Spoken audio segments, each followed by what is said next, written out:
ऋषी म्हणाले, सुतजी, तुम्ही सर्वज्ञांमध्ये श्रेष्ठ आहात. कृपा करून आम्हाला बंधन आणि मोक्षाचे स्वरूप कसे आहे ते सांगा.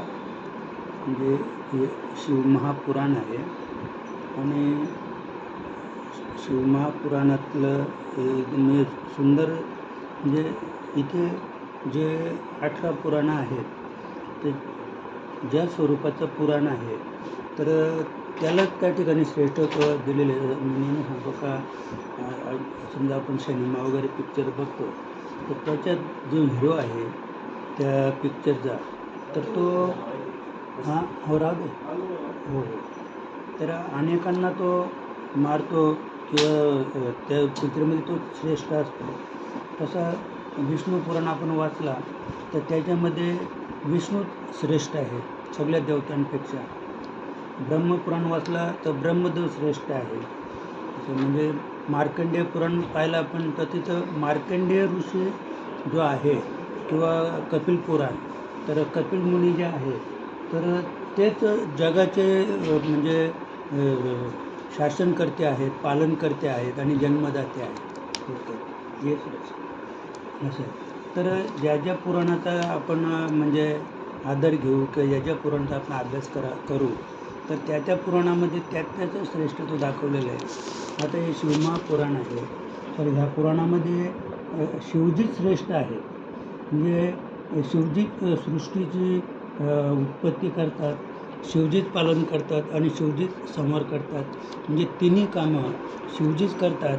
म्हणजे असं श्रेष्ठत्व या ठिकाणी दाखवलेलं आहे म्हणजे भगवान शंकराचं. असं आता म्हणजे आता हे जे आहे तर हे पुढं शिवमहापुराण आहे. आता म्हणजे मी नेहमी सांगतो की भगवान शंकर वेगळे, भगवान महादेव वेगळा आणि शिव वेगळा. म्हणजे भगवान शिव म्हणून जी संज्ञा आहे ती निर्गुण निराकार वस्तूची संज्ञा आहे. आता भगवान शंकर किंवा भगवान महादेव असतील तर तो ईश्वर आहे म्हणजे आकारी येतो. म्हणजे आता शिव हा परमात्मा आहे आणि भगवान शंकर हा परमात्मा नाही, तो ईश्वर आहे. म्हणजे महादेव आणि शंकर हे आकारात आहेत, शिव आकारात नाही आहे. असं तो निराकार आहे आणि त्याचं एक प्रतीक म्हणून लिंग आहे. शिवाचं जे लिंग आहे तर ते लिंग शंकराचं किंवा महादेवाचं नाही तर शिवाचं लिंग आहे ते शिवलिंग. असं म्हणजे जी निर्गुण निराकार जी संज्ञा आहे, जी अजन्म आहे, जन्माला आलीच नाही असं अशी जी वस्तू आहे ती म्हणजे भगवत स्वरूप भगवान परमात्मा तो शिव आहे. असं आणि अशा शिवाची महती या शिवमहापुराणात गायलेली आहे. तर आता या ठिकाणी बघा म्हणजे जे संकादिक किंवा ज्याला सूत आपण म्हणतो तर ते जन्माला आले. संकादिक म्हणजे संकादिक सनकनंदन. तर ते जन्माला आले तेव्हा 5 वर्षाचे होते आणि अनेक कल्प गेली तरी त्यांचं वय 5च वर्षाचं आहे. हे म्हणजे संकादिक सनकनंदन असे जे आहेत तर ते जन्माला येताना पण लहान बाळ नव्हते, 5 वर्षाचं ते बाळ होतं आणि अनेक कल्प गेली तरी त्यांचं वय वाढलेलं नाही. म्हणजे त्यांच्या शरीरावर वाढलेल्या वयाचं प्रतीक नाही आहे. आता आपलं कसं आता माझं 70 वय झालं, मग मी लहान होतो तेव्हा कसं होतो, पुन्हा मोठा होत गेलो तेव्हा शरीरामध्ये बदल घडत गेला. आता पण बदल आहे, अजून पण बदल होईल. असं त्यांच्यात एककिंचीतसुद्धा बदल झालेला नाही. म्हणजे असे जे सुतमुनी आहेत थोडक्यात तर त्यांना इतर ऋषी विचारतात की बा बंधन काय, मोक्ष काय, थोडीफार आम्हाला त्याची माहिती सांगा.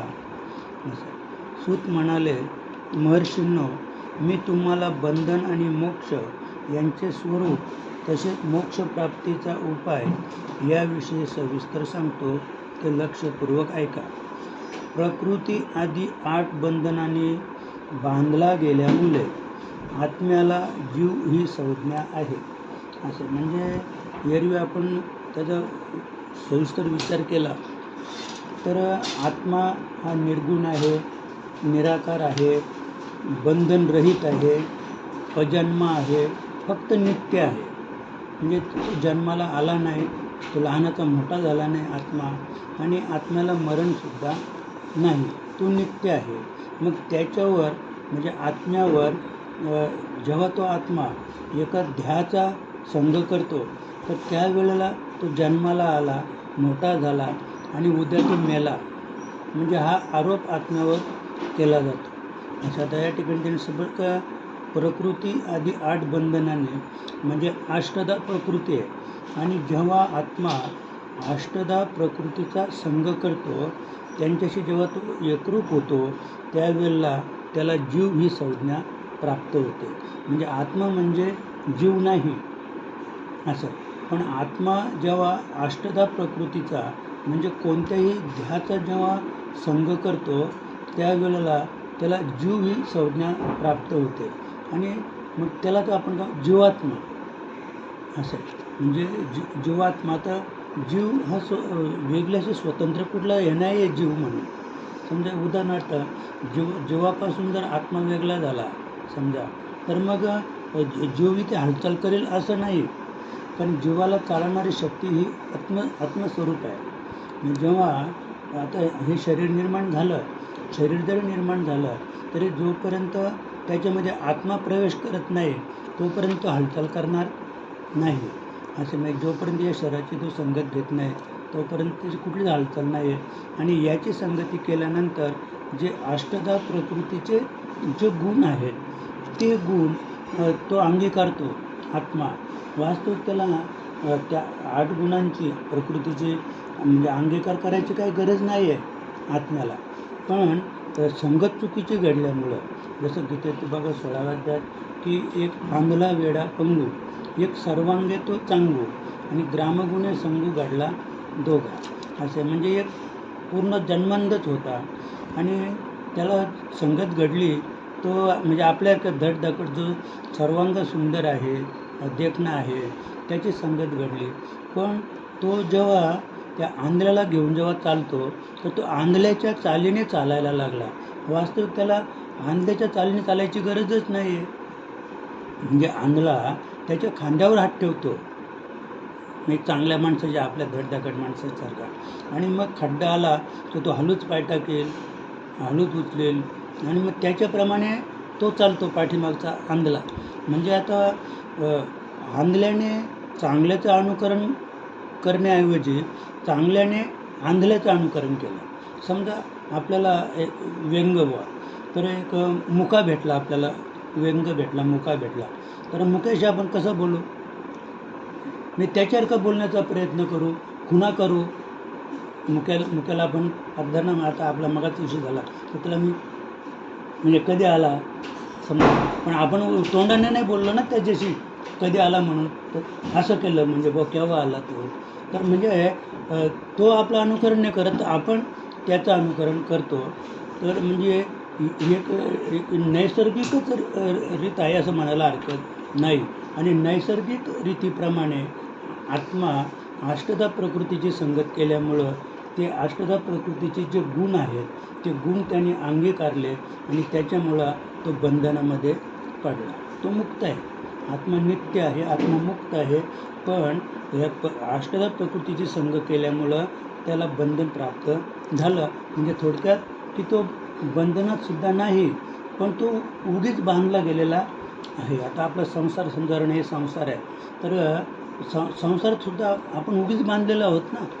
म्हणजे पूर्ण आपण मनाने आता इथे जरी आपण बसलो तरी आपलं काही काम असेल, धरणं तुम्हाला काहीतरी काम असेल, ठरवलं चला आपण 10-15 मिनटं बसून येऊ निघून. पण आता इथं हे बंधन आहे. आता हे आपण वाचायला घेतलं, हे पण एक त्याच्या दृष्टीने बंधन आहे. म्हणजे त्याच्या मनामध्ये वेगळा घोल आहे, कधी संपेल आपलं ते काम. तिथे आपण त्याला समोरचे व्यक्तीला सांगितले अमुक वाजता येतो, तर आता हे बंधन आहे. पण हे मनावर आलेलं हे आवरण आहे. पण ते आवरण खरं आहे का? म्हणजे आवरण काही खरं नाही आहे. ते जरी ते खरं नाही, पण ते जे आलेलं आवरण आहे ते त्याला सतत म्हणजे आठवण देऊन राहिलेलं आहे, जायचं असं. तर तसं म्हणजे हे आत्म्यावर बंधनाचं आलेलं एक आवरण आहे. म्हणजे आत्मा हा बंधनातीत आहे, त्याच्यावर बंधन हे कधीच येणार नाही. पण त्याने ती चुकीची संगत केल्यामुळं तो आता तिथं काय झालेलं आहे, उगीच अडकलेलं आहे, उगीच फसलेलं आहे आत्मा. अर्थात बंधनाने जखडलेला जीव बद्ध म्हटला जातो. जो या 8 बंधनातून सुटका करून घेतो त्याला मुक्त असे म्हणतात. असं म्हणजे आता इथे असं तत्व आहे की जीव जो आहे तर तो अधोमुख आहे आणि आत्मा जो आहे तो ऊर्ध्वमुख आहे. पण जेव्हा आत्मा अष्टोत्तर परमी संगती करतो त्यावेळेला तो अधोमुख होतो. आत्मा हा अधोमुख होतो. म्हणजे थोडक्यात की जीवाचे किंवा प्रकृतीचे जे गुण आहेत त्याचा अंगीकार करतो. पण आपल्याला सद्गुरूला शरण जाऊन म्हणजे अशी प्रक्रिया करायची आहे की जो अधोमुख जीव आहे त्याला ऊर्ध्वमुख करायचं आहे आपल्याला. म्हणजे अधोमुख जीवाला ऊर्ध्वमुख करणे याचा अर्थ असा आहे की आत्म्याचे जे गुण आहेत ते जीवाने अंगीकारले पाहिजेत. असं म्हणजे हे परमार्थाचं मुख्य सूत्र आहे. सद्गुरूला शरण जाऊन आपण जे नामस्मरण करतो त्या नामस्मरणाचं मुख्य सूत्र हे आहे की जो बंधनात अडकलेला जीव आहे त्याला ऊर्ध्वमुख करायचं आहे आणि ऊर्ध्वमुख करून जे आत्म्याचे गुण आहेत, मग आत्म्याचे गुण काय आहेत? आत्मा नित्य आहे, आत्मा बंधनातीत आहे, आत्मा मुक्त आहे, आत्मा जन्मातीत आहे म्हणजे आत्मा जन्माला आला नाही, आत्म्याला मरण नाही आहे. म्हणजे हे जे आत्म्याचे काही गुण आहेत तर ते गुण जेव्हा जीव त्याचा अंगीकार करेल, जीवाला हे सत्व, जीवाला हे सत्य जेव्हा उमगेल त्यावेळेला आपल्याला मृत्यूची भीती राहणार नाही. एक दुसरी गोष्ट की मग हे जे प्रारब्धानुसार ही नातेगोते आपण जोडलेली आहेत तर त्याची ते आत्म्या म्हणजे तो जीव जेव्हा आत्म्याच्या गुणधर्माप्रमाणे वागायला सुरुवात करेल तेव्हा त्याला कळेल की मग ही आपली संगत आहे ही क्षणभरच आहे, ही क्षणाची संगत आहे प्रारब्धानुसार जोडलेली. आपली पत्नी, आपली मुलं बालं, घरदार, ही ज्या सगळ्या ज्या गोष्टी आहेत ह्या एका क्षणासाठी आपण त्यांच्याशी रममाण झालेलो आहोत. म्हणजे अन्यथा त्या वस्तूंचा, त्या जीवांचा आपला काही म्हणजे संबंध कोणाशी, आत्म्याशी. असं म्हणजे हा एक बाह्य विचार झाला. पण आंतरविचारामुळे पाहिला तर मग आपण सगळी म्हणजे जेवढे आत्मे आहेत तो आत्मा गाईचा असो, बैलाचा असो, कुत्र्याचा, मांजरीचा, डुकराचा, किड्यामुंगीचा असो किंवा आपला असो, तर आत्मा हा एकच आहे. म्हणजे सगळे आत्मे एकरूप आहेत, एकचच ते अंश आहेत. म्हणजे इथपर्यंत आपल्याला अभ्यासाने पोचायचं आहे आणि अभ्यासाने आपण तिथपर्यंत पोचलो की जरी आपल्यासमोर एखादी व्यक्ती आपलीच म्हणजे जीव हा मायाविष्टित आहे, जीव आहे हा मायाविष्टित आहे आणि आत्मा हा मायातीत आहे. असं म्हणजे मायेच्या पलीकडं आत्म्याची कक्षा आहे आणि मायेच्या अलीकडं जीवाची कक्षा आहे. जीव हा मायावेष्टित असल्यामुळं म्हणजे आपल्यातील एखादा मायेचा म्हणजे ज्याला आपण माझं म्हणतो तो माझा मेला की आपण रडतो. आता एरवी आपण कितीतरी ऐकतो, इकडे ॲक्सिडेंट झालं, तिकडे असं झालं, हा बुडून मेला, तो फास घेऊन मेला. तर आपल्याला थोडं तरी कधी वाटलं आहे का दुःख? पण नुसतं आपण ऐकलं बुवा का अमुक गावाला एकाने फास घेतला तर तरी आपल्याला काही दुःख आहे का त्याचं? नाही. पण ज्याला आपण माझं म्हणतो तो मेला की आपण रडतो. म्हणजे हे कशामुळं? तर जीव हा मायाविष्टित आहे म्हणून. असं पण जेव्हा आपल्याला जीव हा मायेतून आपण सोडवला, तो सुटला नामस्मरणाने आणि आत्म्याची सत्यता आपल्याला कळली तर जरी आपल्यासमोर आपला माझा जरी गेला तरी त्याला त्याचं दुःख होणार नाही. असं म्हणजे इथपर्यंत आपल्याला पोचायचं आहे की मग आपल्याला कळेल की बुवा म्हणजे जो आत्मा आहे, मग माई काय सांगते की आत्मा नाही आला गेला. मग जो आला नाही मग तो गेला पण नाही ना, जो आलाच नाही तो गेला कुठे? मग आता हा काय आहे तर मध्ये हे स्वप्नवत भास आहे. म्हणजे अमुक जन्माला आला आणि अमुक मेला हा भास आहे, हा भ्रम आहे. आणि तो भ्रम जेव्हा निराश होईल त्यावेळेला आपला कोणत्याही प्रकारचं दुःख होणार नाही. कारण आत्मा आलाच नाही म्हणजे जन्मालाच नाही आला, त्याला मृत्यू पण नाही आहे. असं त्याने सुंदर सांगितलं आहे. बंधन आगंतुक असते पण मोक्ष स्वयंसिद्धच आहे. असं म्हणजे आता बंधन या ठिकाणी जे सांगितलेलं आपल्याला, जीवाला जे बंधनात अडकलेले जीव किंवा जीवाच्या संगतीने आत्मा तिथे फसलेला आहे, तर ही जी फसवणूक आहे ही आगंतुक आहे. म्हणजे उगीच म्हणजे जशा मनावर आपला आघात होतो आणि त्याचा शरीरावर परिणाम होतो, नाही का. समजा आपल्या मनावर एखादा आघात झाला तर रात्रात आपल्याला झोप नाही लागत. मग रात्रात झोप नाही लागली, मग काय सांगतात बुवा त्याला टेन्शनमुळे अटॅक आला. म्हणजे काय आलं तर त्याचा शरीरावर परिणाम झाला. आणि शरीरावर परिणाम होण्याचं कारण काय आहे, तर मन हे त्याचं कारण आहे. आणि वास्तविक पाहता हे आगंतुक आहे. म्हणजे क्रिया ही आगंतुक आहे. तर मन जे करतो, तर असं काही मन करतो म्हणजे काही आपण काही उचलठेव करतो का? काही उचलठेव काहीच नाही करत असं आहे. पण उचलठेव न करतासुद्धा त्याचा परिणाम काही फार थकवा आला मला, कशामुळं? टेन्शनमुळं असं. आता टेन्शन हा मनाचा धर्म आहे. पण मनाचा धर्म जरी तो आहे तरी आपल्या पूर्ण अष्टधा प्रक्रियेवर तो परिणाम करतो मन असं. म्हणून मग मनाने जे बंधन प्राप्त झालेलं आहे आपल्याला, तर ते बंधन आगंतुक आहे असं. म्हणजे ते काही खरं नाही आहे असं. पण मोक्ष स्वयंसिद्धच आहे. मोक्ष जो आहे तो स्वतः सिद्ध आहे. म्हणजे थोडक्यात की आत्मा जो आहे तो मुक्तच आहे असं. आणि त्याच्यावर बंधन लादलेलं आहे ते आगंतुक आहे असं. म्हणजे तो उद्या पण जरी आज आपण दुःख भोगतो, तर जीवाच्या किंवा अष्टधा प्रकृतीच्या संगतीने तो आत्मा दुःख भोगतो, तरी उद्या ह्या प्रकृतीचा त्याने त्याग केला तर तो मुक्तच आहे आत्मा. त्याला कुठल्याही प्रकारचं दुःख नाही, कुठल्या प्रकारचं बंधन नाही आहे. तो आत्मा बंधनात तिथंच आहे. फक्त चुकीची संगत घडल्यामुळं त्याने ते स्वतःकडं सगळं ओढून घेतलं आहे आणि ते सगळं तो स्वतःच करून राहिलेलं आहे आत्मा असं. म्हणजे तोच आत्मा भ्रमामुळं मी जगणार नाही म्हणतो. आता वास्तविक आत्म्याचा जर संबंध या देहाशी नसला तर हा देह बोलेल का? नाही बोलणार. म्हणजे आत्म्यामुळंच आपण बोलतो. मग तोच आत्मा काय बोलतो, आता मी जगणार नाही, मी आता आजारी झालो. आता वास्तविक आत्मा निर्विकार आहे. म्हणजे आत्म्याला आकारच नाही. मग ज्याला आकार नाही आहे त्याला आजार होईल का? नाहीच असं. म्हणजे किंवा जगणार नाही तो म्हणतो. आता तो जन्मालाच आला नाही, जो जन्मालाच आला नाही, जो नित्य आहे. म्हणजे जन्माला आला नाही म्हणजे याचा अर्थ असा आहे की तो आधी नव्हता, मधी नाही आणि अंती पण नाही. म्हणजे असा तो आत्मा आहे. आणि आत्म्यावर जो अष्टधा प्रकृतीचा जो आकार आहे तो त्याच्यावर भासमान आहे. म्हणजे आत्म्याला ते माहीत नाही. जसं बघा आता सूर्य आहे, मग आता आपल्या दृष्टीने सूर्य उगवला, मग सूर्य उगवल्यानंतर सगळं जग जागं झालं. सगळं जग आता आपापल्या कामामध्ये तो गर्क आहे. तर त्याला हे माहीत नाही का म्हणजे हे सगळं कशामुळं झालं, तर सूर्य उगवल्यामुळं झालं. मग सूर्य उगवल्यामुळे झालं हे सगळं. आता जग चाललं आहे हे समजा, कामं कोण कुठल्या कामात आहे, कोण कुठल्या कामात आहे. मग सूर्यावर त्याचं काही बंधन आहे का?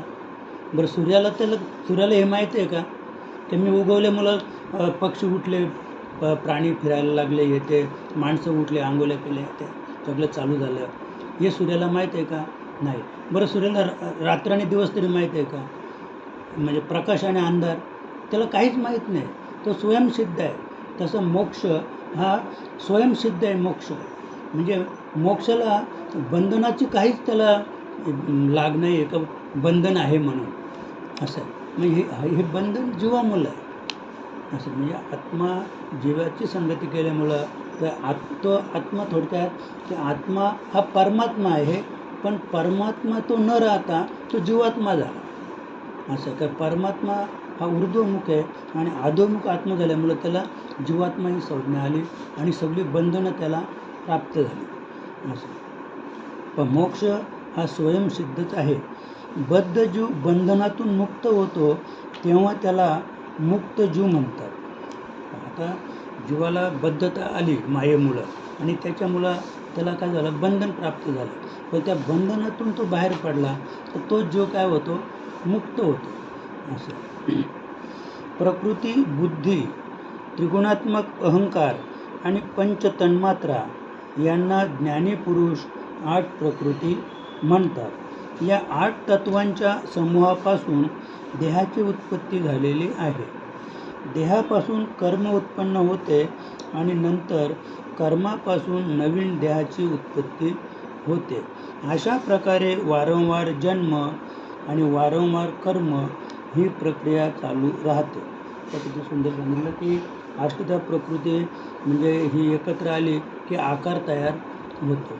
आकार तयार झाला की त्या ठिकाणी जीवाची निर्मिती होते. मग ते आत्मा प्रवेश करतो आणि त्याच्यामुळं हे शरीर हालचाल करायला लागतं आहे, कर्म करायला लागतं आहे. आता आपण जसे कर्म केले तसं आपल्याला भोग येतो आणि त्याचप्रमाणे आपल्याला पुन्हा जन्म घ्यावा लागतो. हा देह जरी सोडला तरी आपण या देहामध्ये जे केलेले कर्म आहेत जीव आणि आत्म्याच्या संगतीने, तर त्याचं वासनेमध्ये रूपांतर होतं आहे आणि वासनेत रूपांतर होऊन पुन्हा आपण म्हणजे ती वासना दुसरा देह धारण करते. असं शरीराचे 3 प्रकार आहेत: स्थूल देह, सूक्ष्म देह आणि कारण देह. स्थूल देह जागृत अवस्थेत सर्व व्यवहार करतो.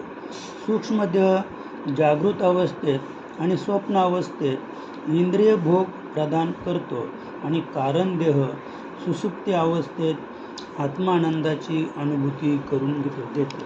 असं म्हणजे कारण देह जो आहे त्याचा आनंद भोग आहे त्याचा. असं आता जे स्थूल देह आहे तर आपली ही जी 10 इंद्रिय आहेत आणि 11वं मन, या 11 इंद्रियांच्या समूहामध्ये जे कार्य चालतं आहे म्हणजे हात, पाय, कान, नाक, डोळे यांच्या संगतीने त्याला स्थूल देहाची क्रिया म्हणतात.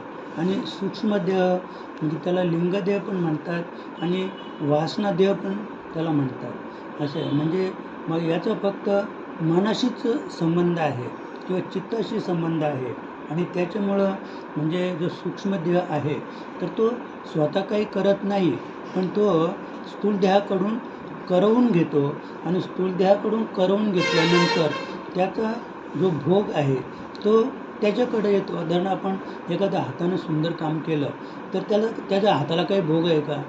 काहीच नाही.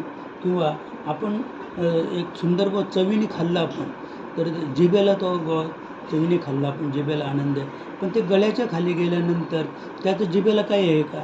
काही नाही. तर त्याच्याने ही जी 10 इंद्रिय आहेत ती प्रफुल्लित होतात आणि त्याचं कारण आहे सूक्ष्म देह.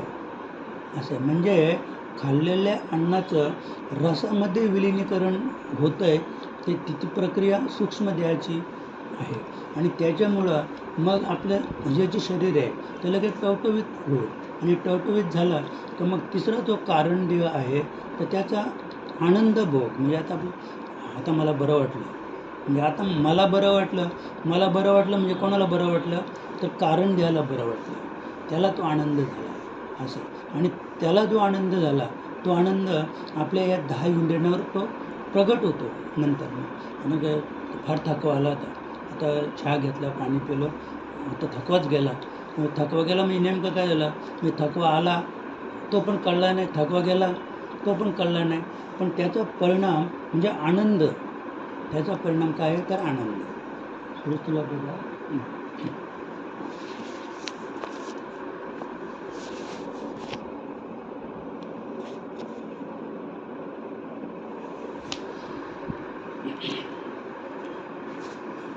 जीवाला त्याच्या प्रारब्ध कर्मानुसार सुख दुःख प्राप्त होते.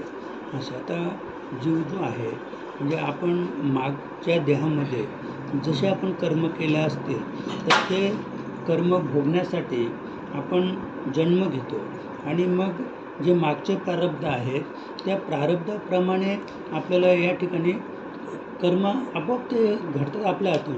जर आपण जर ते घडायला नको तो पण घडलं तर त्याचं कारण काय तर मागचं प्रारब्ध. असे आता जरी भगवान प्रभू राम जन्माला आले त्याने जे वर्तन केलं ते सुद्धा प्रारब्धानुसारच केलेलं आहे. भगवान श्रीकृष्णाने जे कार्य केलं ते पण प्रारब्धानुसार केलेलं आहे आणि आपलं जे कार्य चालू आहे ते सुद्धा प्रारब्धानुसारच सगळं आहे. कारण कोणताही जीव जेव्हा म्हणजे एका अष्टधा प्रकृतीचा आकार घेऊन जन्माला येतो त्यावेळेला प्रारब्ध घेऊनच येतो. असं आणि त्याच्याप्रमाणे सगळं चालतं. आपण नाही का बोलतो का तो तिकडे नसता गेला त्याचं ॲक्शन झालंच नसतं, पण त्याच्या प्रारब्ध तसं त्याचं होतं, त्याचं ॲक्सिडेंट होणार होतं प्रारब्धानुसार, आणि त्याच्याकरता तो जन्म होता. आणि म्हणून तो न सांगताच तिकडे गेला, झाला त्याचा ॲक्सिडेंट, गेला तो, त्याचं आयुष्य तेवढं होतं प्रारब्धानुसार. असं म्हणजे बघा, जीवाला त्याच्या प्रारब्ध कर्मानुसार सुखदुःख प्राप्त होते. असं आता आपलं वाटतं बाबा कशाला आपलं हे दुःख यायला पाहिजे, म्हणजे त्याचं पण कसं म्हणजे आध्यात्मिक, आधी भौतिक आणि आधी दैवी, हे 3 प्रकारचं दुःख आहे. आध्यात्मिक दुःख जे आहे ते आपल्या शरीराला होणारे जे आजार आहे, असं मग त्याच्यातून व्याकुळता निर्माण होते. बुवा पोटात दुखायला लागलं, कान ठणकायला लागला, दाढ ठणकायला लागली, तर किती व्यक्ती व्याकुल होते असं. तर हे सगळं प्रारब्धानुसार, म्हणजे तो आध्यात्मिक दुःख आहे. आता आधी भौतिक म्हणजे दुसऱ्याने दिलेलं दुःख, उगीच काही कारण नसताना समोरच्या माणसाने आपल्याला आरोप केला, शिवीगाळ केली, असं केलं तसं केलं, तो अमुक आहेस तमुक आहेस, आपण काय उगीच समजा म्हणजे शेजारचा जाऊन बोलतो का तो माणूस तसा नाही, तरी त्याच्यावर एवढे आरोप केले. तर त्याचं हे कारण, त्याचं हे मागचं प्रारब्ध, आणि मागच्या प्रारब्धाला समोरची बोलणारी व्यक्ती निमित्त, समोरची जी व्यक्ती आहे ते निमित्त मात्र आहे. आणि म्हणून आपल्याला एवढा विचार जरी आपल्या ठिकाणी, आपल्या मना ठिकाणी ठसला, तरी कोणत्याही प्रकारचं दुःख आणि आपली समजा जी संघटना आहे त्या संघटनेत बाधा येणार नाही. जसं एक छोटासा दृष्टांत एका मिनिटात सांगतो की एका माणसाची आंब्याची बाग होती, आणि एक व्यक्ती तिथे नेहमी चोरी करून जायचा. पण जो मालक यायचा तर आंबे चोरलेलेच असायचे. तर तो चोर होता, तो चोरी करून निघून गेला. आणि एक संन्यासी तिथे विहीर होती म्हणून पाणी पिण्यासाठी आला. त्याने पाहिलं इथे पाणी आहे, तर तो पाणी प्याला आणि त्या आंब्याच्या झाडाखाली बसून राहिला. एवढ्यात तो मालक आला, आणि मालकाला असं वाटलं की हा दररोज चोरी करतो, म्हणून त्याने चांगली एक मोठी काठी आणली आणि त्याला इतका मार केला. त्याचं ऐकलंसुद्धा नाही त्याने. तो सांगत होता मी संन्यासी आहे, मी पाणी प्यायला इथे आलो, मी चोर नाही, तरी त्याने ऐकलं नाही. त्याला भरपूर असा मार दिला, आणि मार दिल्यानंतर तो निघून गेला. मालक निघून गेला, तो तिथेच थांबला. नंतर त्या मालकाचा क्रोध कमी झाला, आणि क्रोध कमी झाल्यानंतर तो मालक पुन्हा आला, आणि त्याच्या त्या जखमा वगैरे पाहिल्या, त्याला हळद वगैरे लावायला लागला की माझी चुकी झाली, म्हणजे मला कल्पना नव्हती, मला वाटलं तुम्ही चोर आहात आणि म्हणून मी तुम्हाला मारलं. म्हणजे अगदी त्या डोळ्यात पाणी आलं. त्याने त्या जखमांना हळद वगैरे चोळली, आणि मग सांगितलं की माफ कर, मला माफ कर, माझी चुकी झाली. तर त्यावेळेला तो संन्यासी बोलायला लागला की यार काय देवा तुझे, म्हणजे तूच मला मारलंस. काय म्हणतो तो संन्यासी, हसायला लागला तो संन्यासी. अरे देवा, म्हणजे काही क्षणापूर्वी, समजा अर्ध्या तासापूर्वी तूच मला काठीने एवढं मारलंस, आणि देवा तूच आता माझ्या त्या जखमांना हळद चोळून राहिलेलं आहेस. असं म्हणजे अशी ज्याची धारणा आहे, असं म्हणजे त्याला कधीच दुःख होणार नाही, म्हणजे तो आनंदातच होता. आता ते बघा, आता कर्मयोग, ते स्वामी विवेकानंदचं पुस्तक आहे, तर त्याच्यात त्यांनी इतकं सुंदर काही अनुभव सांगितले की जेव्हा ते शिकागोला गेले अमेरिकेला, तर एका मोठ्या माणसाने, अति श्रीमंत आणि पारमार्थिकच माणसाने त्याचा फेटा ओढला, पाठीमागून असा फेटा ओढला. म्हणजे त्याला एखादा येडा फिरतो ना, आपण नाही का त्याच्या मागे लागतो काय पोरं, तर तशी त्याची स्वामी विवेकानंद जी अमेरिकेला अशा अवस्था झाली होती की एक कोणीतरी म्हणजे भारतातला वेडा आलेलं आहे, आणि वेड्याच्या पाठीमागे ते लोक लागले होते. तर त्या माणसाने असा फेटा ओढला. तर फेटा ओढल्यानंतर स्वामी विवेकानंदाने पाठीमागे पाहिलं आणि इंग्लिशमध्ये बोलला. स्वामी विवेकानंद इंग्लिशमध्ये बोलल्यानंतर तो माणूस एकदम हवालदिल झाला का अरे, मग त्याला वाटलं हा वेडा आहे असं. पण जेव्हा इंग्लिशमध्ये बोलला त्यावेळेला तो स्तब्ध झाला असं. तर असे म्हणजे त्याच्या जीवनात, म्हणजे स्वामी विवेकानंदांना इतके कटू अनुभव अमेरिकेला आलेले आहेत. कोणी दगडं पण मारत होता, तर कोणी म्हणजे त्यांना अशी कोणी किंमत दिलीच नाही अमेरिकेमध्ये असं. जरी त्या आपण ऐकतो की जेव्हा त्यांनी ते भाषण केलं आणि मग सगळी आवक झाली वगैरे वगैरे, तर म्हणजे ज्याची प्रवृत्तीच अशी आहे तर समोरची व्यक्ती कितीही ज्ञानी असली, ज्याची प्रवृत्ती जर अशी आहे, तर तो त्याला कुठं किंमत देणार आहे? त्या ज्ञानाला काही किंमत नाही त्यांच्या पुढं असं. तर म्हणून प्रारब्धानुसार आपल्याला सुख आणि दुःख प्राप्त होतं आहे. हे जेव्हा आपल्या ठिकाणी आपण आत्म्याच्या ठिकाणी त्याची जेव्हा सिद्धता करू, त्यावेळेला आपल्याला सुख पण नाही आणि दुःख नाही. म्हणजे चांगलं घडलं, चांगलं केलं तर आनंद पण नाही, आणि एखादं मोठं संकट आलं आपल्यावर तरी पण ते दुःखसुद्धा नको. म्हणजे आपण सममध्येच राहिलो पाहिजे, म्हणजे सुखही नाही आणि दुःखही नाही. कारण ह्या दोन्ही गोष्टी प्रारब्धानुसार घडत असतात. आणि त्याच्यासाठी म्हणजे महात्मे काय सांगतात की आपला जो प्रपंच आहे तो प्रारब्धावर सोडायचा आहे असं. म्हणजे प्रारब्धावर सोडायचा म्हणजे असा, आपल्याला कर्म दोन्हीकडं करायचे आहेत. परमार्थात पण कर्म करायचे आहेत, प्रपंचात पण कर्म करायचे आहेत. पण प्रपंचामध्ये आपण कर्म केले, समजा एक उदाहरण साधं घ्यावं की आपण भेंडी लावली, 5 किलो भेंडी लावली, आणि भेंडी लावली समजा, ते याचं कॅनलचं पाणी पण आलं आणि काहीतरी त्या कॅनलचं बिघडलं, पाणी बंद केलं, आणि पाणी बंद केल्यामुळं आता आपली इच्छा होती बुवा आता 5 किलो बी लावलं म्हणजे एवढे हजार आपल्याला भेटते, तर पाणीच बंद झाल्यामुळं भेंडी सगळी मेली असं. तर त्यावेळेला आपल्या प्रारब्धातच नव्हतं. म्हणजे हे आपण ठरवलं, जाऊ दे चला आपलं भेटले असते 50,000, पण आपल्या प्रारब्धातच ते 50,000 नव्हते, म्हणून तो कॅनल तिकडं फुटला, कुठंतरी बिघडला, त्याचं पाण्याचा काहीतरी बिघाड झाला आणि पाणी बंद झालं. म्हणजे प्रपंच जो आहे, प्रपंचाची जी मिळकत आहे ती आपल्याला प्रारब्धावर टाकायची, आपल्या प्रारब्धात ते नव्हतं असं. एखाद्याला मूलबाळ नसेल तर त्यानेसुद्धा बा आपल्या प्रारब्धातच नाही आहे, तिथे खंत करून ना दुःख बघून चालेल का? नाही. तर मी प्रपंच हा प्रारब्धावर आपल्याला टाकायचा आहे. आणि परमार्थ आहे, तर परमार्थामध्ये आपल्याला पुरुषार्थ दाखवायचा आहे असं. म्हणजे धर्म, अर्थ, काम आणि मोक्ष हे जे 4 पुरुषार्थ आहेत, तर हे 4 पुरुषार्थ आपल्याला परमार्थात वापरायचे आहेत. पण आपण नेमकी देव नेईल तेव्हा जाईल. म्हणजे हे काय झालं, प्रारब्ध झालं आपलं. लोक काय बोलतात, त्याला यायचं आहे का पंढरपूरला? नाही, पाहू देवाच्या मनात असलं तर देव नेईल तेव्हा जाऊ. म्हणजे तो तिथे प्रारब्धावर टाकतो, आणि प्रपंचात तो म्हणतो जाऊ द्या, आपल्या प्रारब्धात असेल तर होईल, असं कधी ठरवतो का आपण? आणि आपल्या समजा आता हे शेत आहे, हे आपण लावलंच नाही आहे, तर आपलं काय मिळेल का त्याच्यात? नाही. म्हणजे शेत लावणं हा पुरुषार्थ आहे, शेत लावणं हा पुरुषार्थ आहे, आणि त्याला फळ येणं हे प्रारब्ध आहे, हे प्रारब्ध आहे. म्हणजे आपण जे कर्म करतो तो पुरुषार्थ आहे, आणि कर्माला फळ येणं हे प्रारब्ध आहे. पण आपण त्या फळाची आशा धरून राहिलो तर दुःख आहे, फळाची आशा धरून राहिलो तर दुःख आहे. आणि ते फळ म्हणजे आपण केलेल्या कर्माचं फळ, आपण जर हे भगवंताचंच कार्य आहे आणि हे भगवंतासाठी करतो अशी आपली धारणा असेल, तर त्याला ते फळ येवो अगर न येवो, म्हणजे दुःख नाही असं. म्हणजे इथपर्यंत आपल्याला हळूहळू पोचायचं आहे. तो पुण्यकर्मामुळे सुख आणि पापकर्मामुळे दुःख भोगतो असं. तर इथे 2 गोष्टी आहेत. तर जेव्हा आपण जन्माला येतो, तर ते जे गाठोडं आहे, म्हणजे पुण्याचं गाठोडं जे आहे आणि पापाचं गाठोडं, तर त्याचं पण सुंदर उदाहरण आहे की ते जे गाठोडं आहे तर त्या असं खांद्यावर मारूनच तो येतो.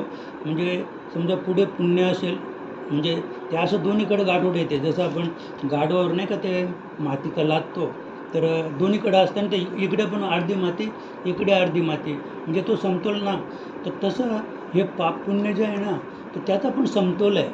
आता पाप पुण्य समान समी, तेव्हा जन्म येतो प्राणी. म्हणजे पाप पुण्य समान झालं तर मग माणसाचा जन्म आहे. मग तो येताना काय करतो, पुढे पुण्याचं गाठोड आहे आणि पाठीमागं पापाचं गाठोड आहे. दोन्हीकडं कसं आहे, समानच आहे. पण इथे आल्यानंतर मग येतानाच आपण सांगून येतो बा मला आधी पाप भोगायचं आहे की पुण्य भोगायचं आहे, की ज्याची त्याच्या प्रकृतीवर अवलंबून आहे. पण जेव्हा आपण सद्गुरूला शरण जातो, तर जरी आता आपला म्हणजे पुण्याचा भाग चालू आहे, म्हणजे गाठोडा आहे, ते पुण्याचा गाठोडा आपण खाऊन राहिलेलो आहोत. पण आपण जर सद्गुरूला शरण गेलो, योग्य नामस्मरण केलं, तर सद्गुरू काय करतो, त्याचं पुण्य संचित ठेवतो, पुण्य त्याचं सांभाळून ठेवतो आणि त्याचं जे पाप आहे ते पुढे घेतो. म्हणजे पाप खायला तो पुढे घेतो आणि पाप पुढे घेतलं की मग त्याला दुःख त्याच्या वाटायला आलं की आपण एक मनाशी काय ठरवतो, एवढा मी परमार्थ करतो पण बघा ना माझ्या वाट्याला काय आलं आहे असं. तर त्याला हे माहीत नाही की म्हणजे तोच आनंद तुकोबारायाने भोगला. तुकोबारायांना हे कळलं की माझ्या सद्गुरूने किंवा भगवान परमात्म्याने माझं पाप पुढे काढलेलं आहे आणि पाप भोगून झालं की मग पुण्याचंच वाटा लागलं. पण हे जोपर्यंत आपल्याला कळत नाही तोपर्यंत आपण दुःखीच आहोत असं तुकाराम महाराजांनी हे कळलं. म्हणून ते दुःखात पण कसे होते, आनंदी होते असं. तर तसं आपल्याला जेव्हा याची जाणीव होईल का ह्या सगळ्या गोष्टी आज आपण भोगून राहिलो आहे, ह्या प्रारब्धानुसार आपण म्हणजे जे मागचं पाप आहे ते भोगून राहिलेलो आहोत, ते पाप संपलं की मग पुण्य. कारण तिथे पाप पुण्याचा वजाबाकी नाही आहे ना, पाप पुण्याची वजाबाकी नाही आहे. पाप पुण्याची वजाबाकी असते तर जे अतिशय श्रीमंत कोट्याधीश लोक आहेत तर ते पाहिजे तेवढं दान करून पुण्य संपादन केलं असतं आणि पुण्यातून पाप वजा झाला असता. इथे तसं नाही आहे. तुम्ही किती कोट्याधीश असाल, तुम्ही अब्जावधी रुपये जरी दान केले आणि पुण्य संपादन केलं तरी ते पुण्य तुम्हाला भोगावं लागेल आणि आधी केलेलं पाप किंवा त्याच जन्मात केलेलं पाप आहे ते पण तुम्हाला भोगावंच लागेल. म्हणजे पुण्यातून पाप वजा होणार नाही. म्हणजे असं ते तत्त्व आहे. अशा तऱ्हेने कर्मपाशांनी बद्ध झालेला जीव त्रिविध देहांनी होणाऱ्या शुभाशुभ कर्माद्वारा जन्म मरणरूपी चक्रात वारंवार भ्रमण करतो असं. म्हणजे अशा पद्धतीने आपण जे कर्म करतो ते केले कर्म झाले त्याची भोगा आले, उपजले मेले आयुष्य किती. आणि म्हणून आपण जे या देहात कर्म करतो ते कर्म भोगण्यासाठी प्रारब्ध दशे पुन्हा आपल्याला जन्म घ्यावा लागतो. आणि त्याच्यामुळं ही भ्रमण शक्ती जसं उपजेते नाशे, नाशले ते पुनरुपी दिशे, घटिका यंत्र जसे परिभ्रमेगा. म्हणजे जन्माला यायचं, मरायचं, पुन्हा जन्माला यायचं, पुन्हा मरायचं, हे चक्र म्हणजे पृथ्वीचक्र सतत चालूच आहे. म्हणजे असं ते त्याचं खंडन करायचं असेल तर सद्गुरू वाचून सापडेना सोय. म्हणजे नामस्मरणाशिवाय दुसरा पर्यायच नाही. या चक्रातून सुटका होण्यासाठी शिवजींची स्तुती आणि आराधना करावी. अशा तर हा एक आपल्याला पर्याय सांगितला की याच्यावर एकच पर्याय. म्हणजे चक्रातून बाहेर पडायचं असेल, जन्ममृत्यूची राठी चुकवायची असेल तर भगवान शंकराची स्तुती करा आणि त्याचं नामस्मरण करा.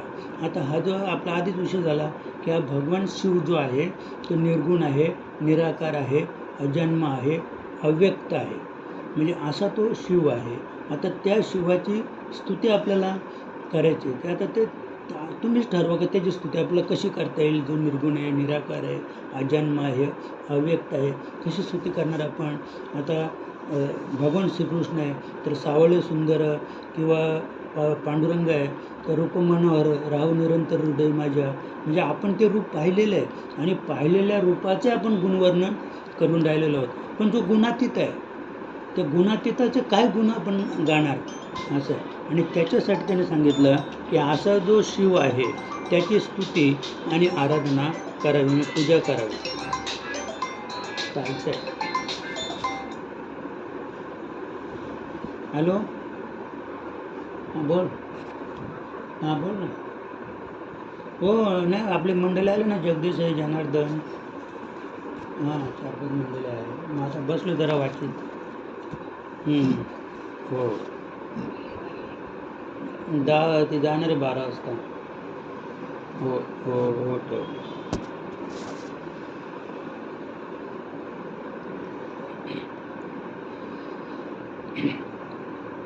प्रकृती आदी 8 पाशांचा समुदाय हेच ते महाचक्र होय असं. म्हणजे ही अष्टधा प्रकृती एकत्र आली की हे म्हणजे जन्ममृत्यूचं जे चक्र आहे ते त्याला महाचक्र अशी संज्ञा दिलेली आहे.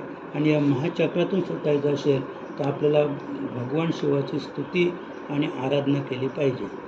प्रकृतीच्या पलीकडे असलेले भगवान महेश्वर हेच त्या महाचक्राचे निर्माते आहेत. ते म्हणलं का आता हे जे प्रकृतीच्या पलीकडे शिव आहे, अष्टधा प्रकृतीच्या अंगीकार म्हणजे शिवाचा नाही आहे. असे अष्टधा प्रकृतीच्या पलीकडे शिवाचा वास आहे आणि ते त्या महाचक्राचे निर्माते आहेत. असं म्हणजे जन्ममृत्यूची रहाटी ही जी आहे त्याचे निर्मातेच ते आहेत. म्हणजे जन्माला घालणं, सांभाळणं आणि थोडक्यात मृत्यू पुन्हा मारणं, या तिन्ही ज्या कला आहेत त्या शिवजीकडे आहेत आणि ते स्वतः हे करत नाहीत. म्हणजे ह्या कर्मात ते लिप्त नाहीत. शिव जो आहे तो त्या कर्मात लिप्त नाही आहेत. त्याच्याकरता त्या संस्था निर्माण केलेली आहे. आता हे जे आता आपण ब्रह्मदेव आहे समजा, तर सृष्टी निर्मितीचं काम ब्रह्मदेवाला दिलेलं आहे. पण जरी ते ब्रह्मदेवाला दिलेलं आहे तरी पण ते काम कोणाचे? समजा धरणा मी नेहमी सांगतो का, आता आपलं शेत लावायचं आहे समजा, आता तुम्हाला शाळेत जायचं आहे व सुट्टी नाही मिळेल तुम्हाला शाळेत, तर तुम्ही 2 माणसं आणली आणि माणसं आणून त्यानं सांगितलं फक्त जे ते शेत आहे जावा तिथं आवण उपटान लावा समजा. आता त्याने त्या माणसानं ते करून घेतलं म्हणजे, पण जरी करून घेतलं तरी पण कर्तेपणा कोणाकडे आहे? त्या मालकाकडे कर्तेपणा आहे ना. मग आपण विचारलं जनता झाली का आवणी? जनता झाली आवणी. आता झाली पण स्वतः गेले होते का? जरी स्वतः नाही गेले तरी कर्तेपणा कोणाकडे आहे? त्या कर्तेपणाचा आनंद कोणाकडे आहे? आपल्याकडे. शेत लावल्याचा आनंद मालकाकडेच आहे. बरं, ज्यांनी ते शेत लावलं त्यांना त्याचं काही आठवण तरी आहे का अमक्याचं शेत लावलं म्हणून? नाही, त्यांचा काही संबंधच नाही ना. कर्तेपणा त्याच्याकडं नाही आहे. तर तसं म्हणजे ही प्रकृती जी आहे तर प्रकृतीच्या पलीकडं तो शिव आहे. जरी तो प्रकृतीच्या पलीकडं आहे पण तो ब्रह्मदेवाकडून सृष्टी निर्मितीचं काम करतो, भगवान महाविष्णूकडून सृष्टी पालनाचं काम करतो आणि भगवान शंकराकडून सृष्टी संहाराचं काम करतो. आता हे जरी ही 3 कामं त्यांना दिल्यामुळं ते कामं करतात, तरी पण त्यांच्याकडे कर्तेपणा नाही आहे. त्यांच्याकडे कर्तेपणा नाही आहे. तर कर्तेपणा कुणाकडे आहे? शिवाकडेच आहे. म्हणून त्यांनी सांगितलं की या महाचक्राचे निर्माते कोण आहेत? भगवान शिव आहेत. ते प्रकृती आदींना आपल्या अधीन ठेवून त्यांच्यावर शासन करतात. असं म्हणजे आता हे अष्टधा प्रकृतीच्या संगतीने जे चाललेलं कार्य आहे तर ते त्यांच्या अधीन आहे. म्हणजे हे तिन्ही देव त्या शिवाच्या अधीन आहेत आणि शिव सांगेल त्याच्याप्रमाणे ते कार्य करतात. म्हणून त्यांना शिव म्हणतात. असं कारण हे तिघांकडून सगळं कार्य करून घेतात. सगळं जसं ते चाललेलं आहे. थोडक्यात सूर्य वेळेवर उगवतो आपल्या दृष्टीने, वेळेवर मावळतो. चंद्र वेळेवर उगवतो, वेळेवर मावळतो. असं आहे. आता परवा दिवशी 9 तारखेला आम्ही तिकडनं येताना नरेशने मला दाखवला तो आपला शुक्रतारा. त्याच्या शेजारी गुरु आला होता. अगदी थोडासा म्हणजे असा थोडा अंतर होता. तर पृथ्वीपेक्षा 1000 पट तो मोठा आहे.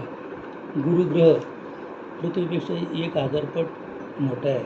पण तो शुक्रापेक्षा पण लहान वाटत होता आणि तो बऱ्याच वर्षातून ते दोघे थोडे जवळ असे आले होते. तर त्याचप्रमाणे आता इथे आपण जर पाहिलं तर म्हणजे शिव जो आहे तर तो शिव काय करतो? म्हणजे या तिघांकडून ते कार्य करून घेतो. आता शुक्र आहे तर तो सूर्य उदयाच्या आधी येतो आणि सूर्य मावळल्यानंतर असतो. असं आहे. म्हणजे सूर्याच्या आधी तो उगवतो थोडक्यात आणि सूर्य मावळल्यानंतर तो 1 तासानंतर तो पण म्हणजे थोडक्यात ते क्षितिजाआड जातो, डोंगराआड जातो. वास्तविक पाहता त्यांच्या ठिकाणी उगवणं आणि मावळणं हे नाही आहे. हा त्यांच्यावर म्हणजे ताऱ्यांवर, ग्रहांवर आणि सूर्यचंद्रावर हा केलेला आरोप आहे. असं आहे. वास्तविक पाहता आता सूर्य आहे तो स्वयंप्रकाशित आहे. असं आहे. मग जरी तो स्वयंप्रकाशित आहे पण त्याला पण आत्मा आहे. कारण ज्या अर्थी तो चालतो, कार्य करतो, त्या अर्थी त्याला पण चालवणारा कोण आहे? तर आत्माच आहे. असं म्हणून शांतामाईचं एक इतकं सुंदर अभंग आहे की हे जग मीच निर्माण केलं आणि हे चंद्र सूर्य माझ्यापासूनच झाले. म्हणजे इतकी ती ठोक सांगते एका अभंगाद्वारे शांतामाई. का ते का सांगते? तर आत्म्याची तिला प्रचिती आली आणि जो आत्मा सूर्यात आहे तोच माझ्यात आहे, जो चंद्रात आहे तो माझ्यात आहे, जो सृष्टीत वावरतो आत्मा तोच मी आहे. आणि त्याच्यामुळे ती एवढी ठोक सांगते की ही सृष्टीची निर्मितीच मी केली. असं तर हे तो जाणू शकतो की ज्याला प्रत्यक्ष आत्म्याची प्रचिती आली.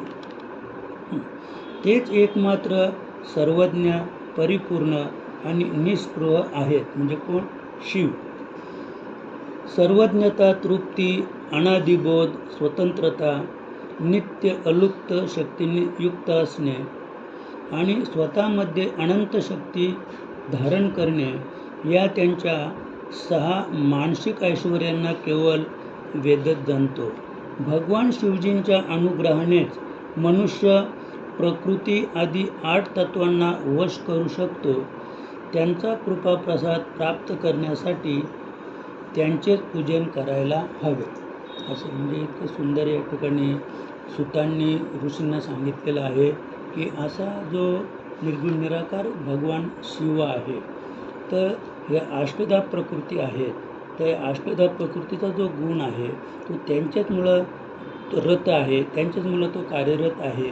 आणि मग त्यांना त्या अष्टधा प्रकृतीचे गुण आपल्याला अंगीकारायचे असतील तर आपण शिवजींना शरण गेलो पाहिजे, शिवजींकडून अनुग्रह घेतला पाहिजे. आणि त्या अनुग्रह घेतल्यानंतर आपण जर नामस्मरण केलं तर नामस्मरणाने अष्टधा प्रकृतीचे जे गुण आहेत, मग ते गुण कसे आहेत? समजा आता डोळा आहे, तो बाहेरच पाहतो, कान बाहेरचं ऐकतो, म्हणजे हे जे इंद्रियांचे गुणधर्म आहेत ते बाह्य गुणधर्म सगळं बाहेरचा अंगीकार करतात. तर आपण जेव्हा थोडक्यात की शिवजींचा अनुग्रह घेऊ, योग्य नामस्मरण करू, तेव्हा हे जे अष्टधा प्रकृतीचे धर्म आहेत ते अंतर्मुख होतील. कान आतला ऐकेल, डोळे अंतर्मुख होऊन म्हणजे पहा डोळे भरी, चर्मचक्षुच्या भीतरी, म्हणजे तो आतमध्ये पाहायला शिकेल. आणि एकदा तो आतमध्ये पाहायला शिकला की निश्चित त्याला मुक्तदशा प्राप्त झाल्याशिवाय राहणार नाही. एवढं बोलून आपली सेवा याच ठिकाणी माऊली प्रभाकर महाराजांच्या चरणी समर्पित करू. विठ्ठल विठ्ठल विठ्ठल विठ्ठल विठ्ठल विठ्ठल विठ्ठल बोला पुंडलिक वरदारी विठ्ठल श्री ज्ञानदेव तुकाराम पंढरीनाथ महाराज की जय, गोपाळ कृष्ण महाराज की जय, आदिशक्ती शांता माई की जय, सद्गुरु प्रभाकर महाराज की जय, सद्गुरु शंकर बाबा की जय, प्रभु रामचंद्र भगवान की जय, प्रभु महाविष्णु भगवान की जय, बजरंग बली की जय, गुरुदेव दत्त गुरुदेव दत्त गुरुदेव दत्त दत्त दत्त.